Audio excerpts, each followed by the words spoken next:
Olá, tudo bem? Seja muito bem-vindo ao nosso devocional. Que alegria ter você aqui comigo neste dia, para juntos possamos aprender um pouco mais da palavra de Deus. Já estamos finalizando Atos, estamos no capítulo 25 aí, praticamente na reta final. Se você perdeu algum episódio, volta lá, assiste de novo, porque esse tempo tem sido muito especial, tem sido um tempo de crescimento.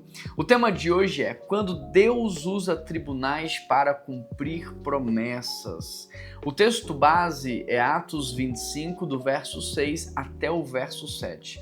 Porque muitas vezes nós imaginamos que a vontade de Deus ela vai acontecer através de aplausos, através de facilidades, através de novidades, coisas boas. A gente acha que a vontade de Deus ela vai surgir de coisas boas, mas em Atos 25 nós vamos observar aqui que a vontade de Deus ela vai aparecer no meio de uma situação ruim, e é o tema desse devocional, quando Deus usa tribunais para cumprir promessas. O que parece prisão pode ser plataforma.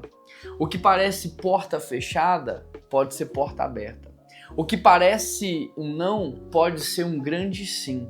Então, pode ser que esse momento que você está vivendo, por mais que ele pareça agora que é algo ruim, pode ser que ele venha a ser, que ele se torne algo muito bom. Porque embora Deus não criador, ele também não desperdiça ela. Então, o que eu aprendo aqui nesse texto? A primeira coisa, a inocência nem sempre impede a acusação. Paulo era inocente, mas olha, Atos 25, verso 7. Quando Paulo entrou, os judeus que tinham vindo de Jerusalém ficaram em volta dele, trazendo graves acusações contra ele, das quais não podiam provar. Paulo era inocente, mas a inocência dele não impediu que ele fosse acusado. Dá para entender? Eu e você podemos até estarmos inocentes em uma situação, mas ainda assim, só pelo fato de sermos cristãos, só pelo fato de estarmos fazendo as coisas que agrada a Deus, só isso já é algo ou motivo suficiente para incomodar o inimigo a ponto dele tentar nos parar, tentar nos frear. E quando a gente olha para a Bíblia, a gente percebe que muitos homens inocentes, muitas mulheres foram acusadas de maneira injusta, né? Davi foi acusado de maneira injusta, José do Egito foi acusado, Jesus foi acusado, pensa só, Jesus foi acusado de tantas coisas horríveis a respeito dele. Paulo também aqui nesse texto foi acusado, então a gente precisa entender isso. A acusação não depõe contra o nosso caráter, não é porque você está sendo acusado que você não tem caráter. A segunda coisa que eu aprendo aqui, Deus não precisa que você manipule a verdade para se defender. Versículo 8 agora. Paulo defendeu-se. Nada fiz de errado contra a lei dos judeus, ou contra o templo, ou contra César. Paulo apresenta aqui uma defesa objetiva. Observe que ele não manipula a verdade. Observe que ele não manipula o texto. Observe que ele não faz uma manipulação emocional. Não, ele não exagera, ele não distorce, ele não ataca os acusadores. Ele simplesmente fala a verdade. Quando nós somos injustiçados, a nossa tendência é contra-atacar. Quando nós somos injustiçados, a nossa tendência é machucar, é ofender, é ferir, é manipular através do vitimismo, através da dor. Mas Paulo nos ensina aqui um outro caminho, o caminho da verdade e o caminho da confiança em Deus. A terceira coisa que eu aprendo nesse texto é que nem toda autoridade vai buscar justiça.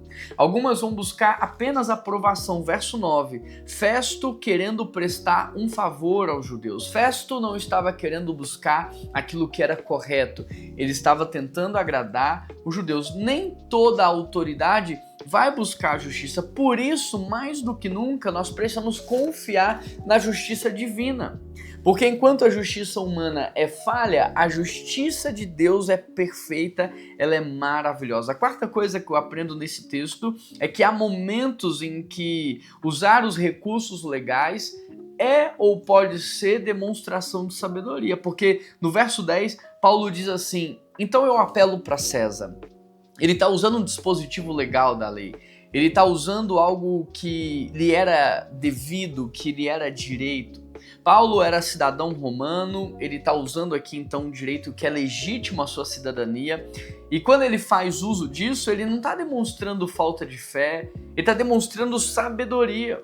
Deus havia prometido que Paulo testemunharia em Roma. O recurso jurídico para que ele pudesse chegar a Roma era César.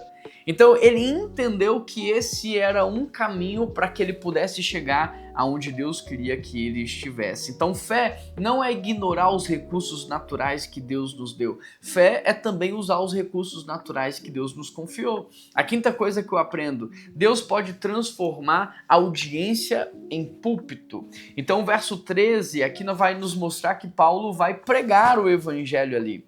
O rei Agripa, Berenice, todos estavam ali, eles tinham ido visitar Festo, e o caso de Paulo vai chegar à mesa dos governantes daquele tempo. E o que parecia ser apenas um processo judicial vai se tornar num púlpito da pregação do evangelho. Muitas vezes Deus vai nos colocar em situações desconfortáveis para que a glória dele, o poder dele se aperfeiçoe na nossa fraqueza, no nosso desconforto, e a partir daquilo o nome dele seja glorificado. Então este é um caso muito explícito disso, onde Paulo está numa situação desconfortável, ele está sendo atacado por todos os lados, ele poderia se sentir enfraquecido, mas é justamente nesse momento em que o poder de Deus vai ser revelado e o nome de Deus vai ser glorificado. A prisão de Paulo abriu portas que a liberdade dele talvez não teriam aberto. A prisão, a injustiça e as acusações potencializaram a mensagem dele de uma forma que talvez a falta disso não teria potencializado. Alguns púlpitos nas nossas vidas, eles vêm disfarçados de problemas. Alguns púlpitos nas nossas vidas, eles vêm disfarçados de confusões, de crises. Então nós precisamos discernir e aprender a usar as crises para pregar, os problemas para pregar e as confusões também para pregar o evangelho. É isso que Paulo faz aqui. A sexta coisa que eu aprendo: Deus usa até pessoas confusas para cumprir os seus planos.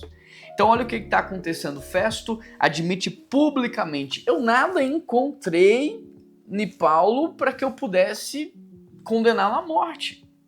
Mesmo assim, Paulo ele vai continuar preso, mesmo Festo dizendo, olha, ele é inocente. Então, Festo representa essa pessoa confusa, mas uma pessoa confusa que Deus vai usar. Os judeus estão confusos, Agripa está curioso, mas Deus não está confuso. Deus sabe o que ele está fazendo, o céu continua governando a história. Há momentos em que tudo ao nosso redor parece contraditório.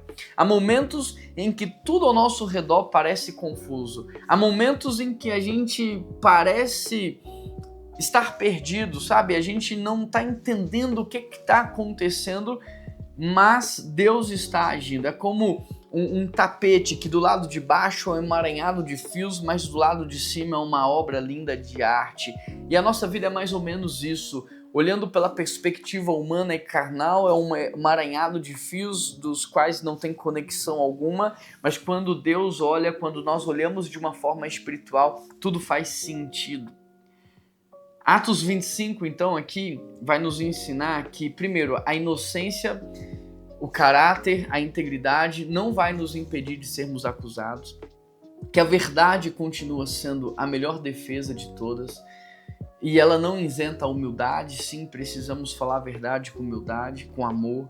Nem toda autoridade busca justiça, por isso a gente tem que confiar na justiça divina.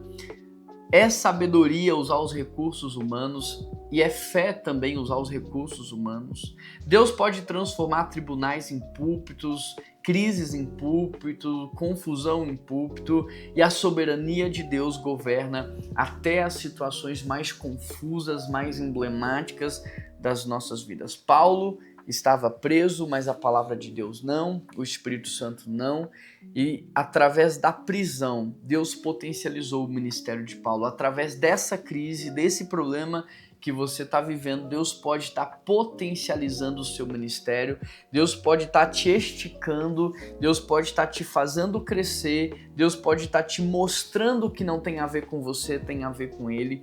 Tudo é uma questão de olhar, que possamos olhar então para esse momento da vida como uma oportunidade para que o nome de Deus seja glorificado através do nosso testemunho. Fez sentido para você? Então vamos orar e eu quero pedir a Deus que abençoe a sua vida. Pai, abençoe essa vida, essa família representada aqui nesse devocional. Eu peço ao Senhor que conceda para esta pessoa as mais ricas bênçãos espirituais nas regiões celestiais. Ó Deus, o Teu Espírito Santo pode dar a paz que excede todo entendimento, a alegria da salvação. Teu Espírito Santo pode dar esperança, Teu Espírito Santo pode confortar, consolar, Teu Espírito Santo pode fazer, Deus, tudo isso. Eu peço que o Teu Espírito Santo possa agir agora na vida de cada uma dessas pessoas que estão participando desse devocional.